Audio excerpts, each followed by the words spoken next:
لله وكفى وسلام على عباده الذين اصطفى أما بعد. أعوذ بالله من الشيطان الرجيم. بسم الله الرحمن الرحيم.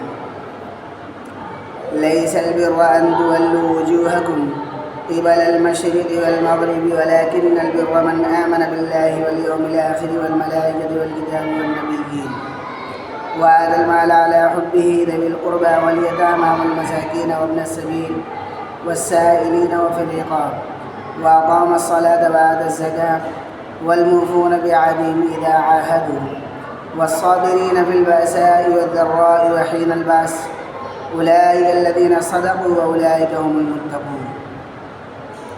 محترم معزز سامعین کرام، عنایت کریمہ میں اللہ تعالیٰ نے بتلایا ہے سچا مومن کون ہے، سچے پکے مسلمان کون ہے. ہم سے پہلے کے مسلمان یہودی تھے، عیسائی تھے، وہ بھی نبیوں کو مانتے تھے، اللہ کی کتاب کو مانتے تھے، لیکن ان میں بڑا بگاڑ آ گیا تھا. انہوں نے دین کے نام پر کچھ رسمیں بنا لی تھی، کچھ رواج ان کے یہاں عام ہو گئے تھے اور وہ بس اسی کو دین سمجھتے تھے. تو اللہ نے بتلایا دین چند رسم و رواج کا نام نہیں ہے، دین صرف چند ظاہری شکلوں کا نام نہیں ہے. دین کا تعلق پوری زندگی سے ہے اور دین کا تعلق ظاہر و باطن دونوں سے ہے. انسان کی مکمل زندگی اللہ کے حکم کے تابع ہو جائے، یہ دین ہے. آپ صلی اللہ علیہ وسلم جب مکہ سے ہجرت کر کے مدینہ تشریف لائے تو مدینہ میں یہودیوں کی اچھی خاصی آبادی تھی. یہودی بیت المقدس کی طرف رخ کر کے نماز پڑھتے تھے، آپ بھی بیت المقدس کی طرف رخ کر کے نماز پڑھتے تھے. لیکن جب تک آپ کعبہ میں نماز پڑھتے تھے تو اس طرح کھڑے ہوتے تھے کہ ان کے لیے، ہمارے نبی صلی اللہ علیہ وسلم کے لیے کعبہ اور بیت المقدس دونوں سامنے ہوتا تھا. یعنی آپ جب بیت اللہ کے اندر کھڑے ہوتے تھے تو دونوں ایک دوسرے کے آمنے سامنے ہوتا تھا. لیکن جو لوگ ہجرت کر کے آئے تھے ان کے لیے مکہ کو چھوڑنا اتنا دشوار نہیں تھا جتنا کعبہ کو چھوڑنا دشوار تھا.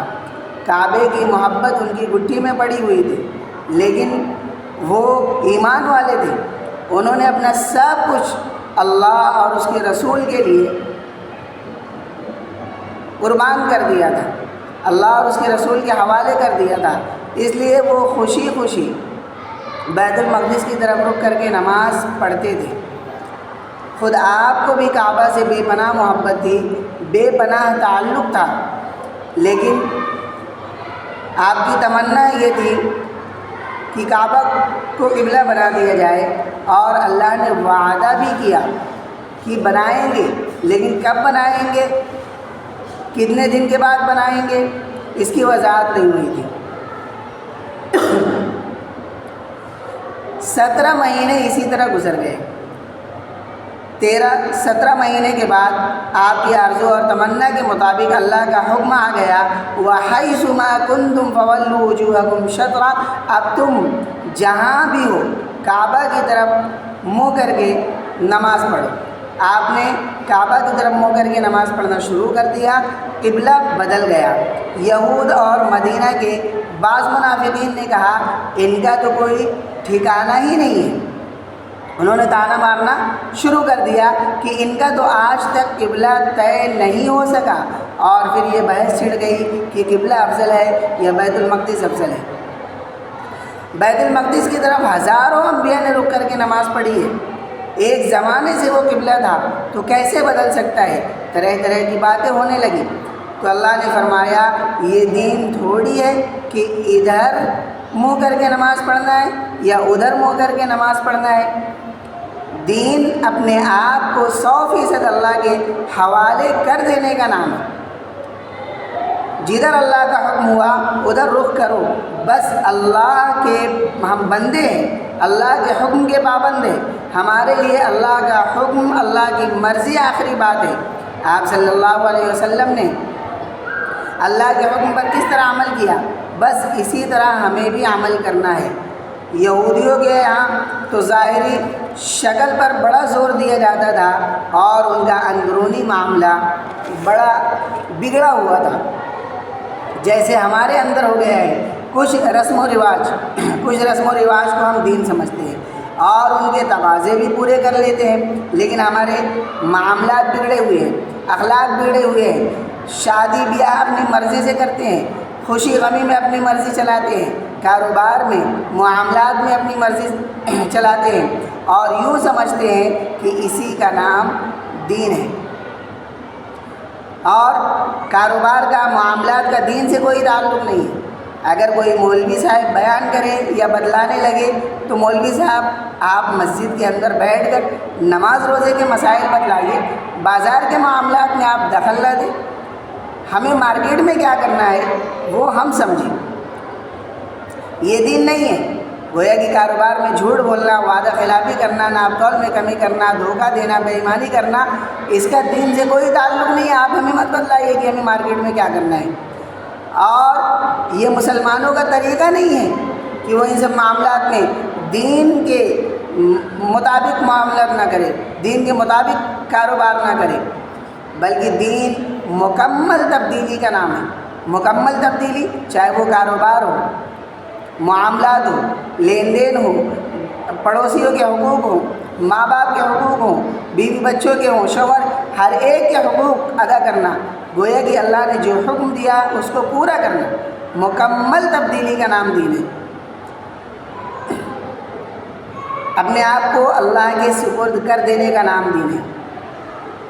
بَلَىٰ مَنْ أَسْلَمَ وَجْهَهُ لِلَّهِ وَهُوَ مُحْسِنٌ فَلَهُ أَجْرُهُ عِندَ رَبِّهِ وَلَا خَوْفٌ عَلَيْهِمْ وَلَا هُمْ يَحْزَنُونَ، جو اپنے آپ کو اللہ کے سپرد کر دیتا ہے پھر اسے کوئی ڈر، کوئی خوف نہیں ہوتا ہے، نہ دنیا میں ہوتا ہے نہ آخرت میں ہوگا۔ اپنے آپ کو 100% محمد صلی اللہ علیہ وسلم کے تابع بنا دینے کا نام دین ہے۔ کیوں؟ ہمارے نبی صلی اللہ علیہ وسلم نے بھی کاروبار کیے، معاملات کیے، تو جو ان کا طریقہ تھا اس طریقے کے مطابق اگر کاروبار کریں گے، بزنس کریں گے، لین دین کریں گے، معاملات کریں گے تو یہ دین بنے گا۔ جب انسان 100% اللہ کے حوالے کر دیتا ہے تو اس کے عقائد بھی درست ہوتے ہیں، اس کی عبادتیں بھی درست ہوتی ہے، جیسے اللہ چاہتے ہیں ویسا ہی عبادت کرتا ہے، اس کے معاملات، اس کی معاشرت بھی درست ہوتی ہے۔ ایسا نہیں ہے کہ وہ گھر والوں کے لیے خوخا درندہ بنا ہوا ہے اور باہر لوگوں کے لیے نرم دل بنا ہوا ہے۔ بعض لوگ تو بڑے نیک اور متقی اور پرہیزگار ہوتے ہیں، لیکن گھر میں اپنی بیوی کے لیے، اپنے گھر والے کے لیے بالکل گرم توا ہوتے ہیں، ذرا سی بات پر ناراض، چیخنا، چلانا، ڈانٹنا شروع کر دیتے ہیں۔ آپ صلی اللہ علیہ وسلم نے فرمایا کہ میں تم میں سب سے اچھا، آپ نے فرمایا کہ تم میں سب سے اچھا وہ ہے جو اپنے گھر والوں کے لیے اور اپنی بیویوں کے لیے اچھا ہے، اور میرا معاملہ تم سب کے مقابلے میں اپنے گھر والوں کے ساتھ سب سے زیادہ بہتر ہے۔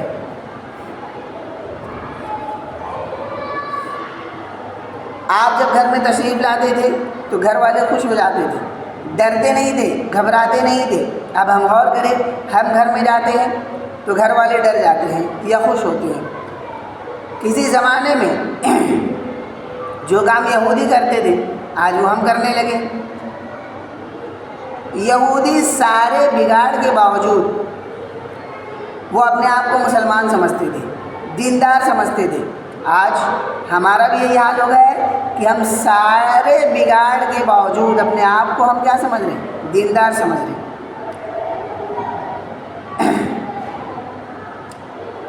ایک واقعہ یاد آیا کہ ایک یہودی نے ایک مسلم کو باہر ملک میں کام دیا کہ میرے گھر میں یہ کام ہے اور فلاں وقت میں یہ ہونے والا ہے، تو آپ اس کام کو کر دیجئے، ڈیکوریشن وغیرہ کا معاملہ جو بھی رہا ہوگا بہرحال۔ تو اس مسلم شخص نے یہودی سے کہا کہ آپ شاید بے فکر رہیے، میں انشاءاللہ 1-1.5 مہینے میں کر کے دے دوں گا۔ بے فکر ہو گیا، اور 1-2 مہینے کے بعد اس کے گھر میں کچھ پروگرام تھا، فنکشن ہونا تھا۔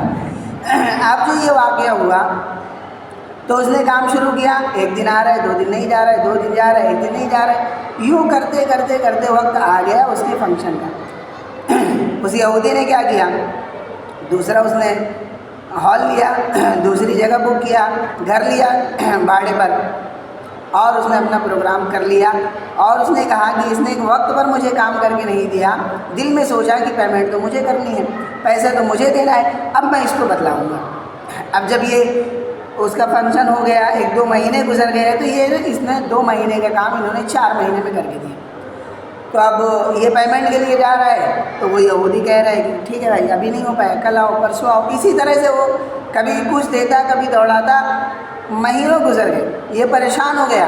تو مسلم شخص کو یہ خیال ہوا کہ کہیں ایسا نہ ہو کہ میرا پیسہ ڈوب جائے، تو یہ ان کے بڑے پادری جو چرچ میں بیٹھتے ہیں ان کے پاس گیا اور کہا کہ دیکھو فلاں بندہ ہے جو آپ کے چرچ میں بھی آتا ہے، میری پیمنٹ اس نے روک لی ہے، میرا پیسہ وہ نہیں دے رہا ہے، اور اس نے اپنے یہ کارنامے نہیں بتلائے کہ ہم نے کیا کیے، اس کو کتنا دھوکہ دیا، اس کا کتنا نقصان ہوا، کتنے دن کا کام تھا ہم کتنے دن میں کر کے دیے، یہ سب حذف کر کے اس نے کہا کہ وہ میرا پیمنٹ نہیں دے رہا ہے۔ تو وہ اندر گیا، ایک کاغذ پر کچھ لکھا اور کہا کہ لے جا کر اس کو دے دو۔ وہ صاحب بھاگتا ہوا آیا اور یہودی کو وہ کاغذ دیا، یہودی نے کھول کر دیکھا اور کہا کہ ابھی رکو میں تمہارا پیسہ لا کر دیتا ہوں۔ اس نے پیسہ لا کر دے دیا۔ اب یہ مسلم شخص حیران ہوا کہ آخر اس میں ایسا کیا لکھا تھا جس کی وجہ سے اتنا پریشان ہوا اور پیسہ دے دیا، کئی مہینوں سے دوڑا رہا تھا۔ تو بہت ضد کرنے کے بعد کہا کہ بھائی بدلاؤ تو اس کاغذ میں لکھا کیا تھا؟ یہودی کہا نہیں چھوڑو وہ ہمارا معاملہ ہے، آپ اسے مت جاننے کی کوشش کیجیے۔ کہا کہ نہیں مجھے بتلاؤ کہ کیا لکھا تھا۔ تو بہت اصرار کرنے کے بعد اس نے یہ کیا کہ کاغذ لا کر مسلمان کے ہاتھ میں دے دیا۔ تو اس میں یہ لکھا تھا اس کے پادری نے کہ تم کب سے مسلمان ہو گئے، یعنی وعدہ کرنا، جھوٹ بولنا، وعدہ خلافی کرنا اور بے ایمانی کرنا، یہ تو مسلمانوں کا طریقہ ہے۔ بتاؤ آج ہم یہ سارے عمل کر رہے ہیں یا نہیں کر رہے؟ آج ہمارے اندر یہ ساری برائیاں ہیں یا نہیں؟ تو بہرحال تو واقعہ اللہ تعالیٰ نے کہا کہ نیکی یہ نہیں ہے، لیس البر ان تولوا وجوہکم قبل المشرق، کہ تم مشرق کی طرف منہ کر کے نماز پڑھو یا مغرب کی طرف ادھر منہ کر کے نماز پڑھو یا ادھر منہ کر کے نماز پڑھو، بلکہ نیکی یہ ہے کہ اللہ کا جو حکم آ جائے، جب آ جائے اس کو مان لینا۔ یہ کیا ہے؟ یہ دین ہے۔ نیکی سے مراد دین ہے، یہ دین ہے۔ کھڑا ہونا دین نہیں ہے، بیٹھنا دین نہیں ہے، لیٹنا دین نہیں ہے، سونا دین نہیں ہے۔ اللہ کا حکم آیا کہ لیٹنا ہے تو اب یہ دین ہو گیا، اللہ کا حکم آ گیا کہ سونا ہے تو اب یہ دین ہو گیا، اللہ کا حکم آ گیا کہ جاگنا ہے اب یہ دین ہو گیا۔ جیسے سحری کے وقت میں ہم کھانا کھا رہے ہیں تو ہمارے لیے وہ کھانا بھی حلال ہے، پینا بھی حلال ہے، لیکن کب تک؟ جب تک اللہ کا حکم نہیں آیا۔ جیسے ہی اعلان ہوا کہ سحری کا وقت ختم ہو گیا، گویا کہ اللہ کا حکم آ گیا، اب ہمارے لیے کھانا یہ پینا سب کیا ہو گیا؟ حرام ہو گیا۔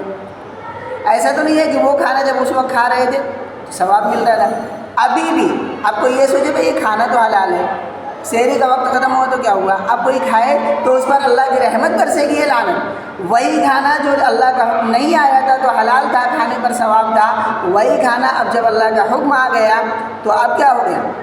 انسان کے لیے اس کھانے پر لعنت ہوگی اللہ تعالیٰ کی طرف سے۔ جیسے سحری کھانے والے پر اللہ تعالیٰ اور اس کے فرشتے رحمت بھیجتے ہیں، ایسی اب جو اس کے بعد اس حکم کے بعد کھائے گا تو اس پر فرشتے اور اللہ تعالیٰ لعنت کریں گے یا نہیں کریں گے؟ تو اللہ اصل یہ نہیں ہے کہ منہ کس طرف کر کے نماز پڑھنا ہے، اصل دین یہ ہے کہ اللہ کا حکم ماننا۔ تو یہ رمضان ہمیں منوانے کے لیے آتا ہے، اللہ ہمیں بھی ماننے والا بنا دے اور ہمارے دلوں کی اصلاح فرما دے۔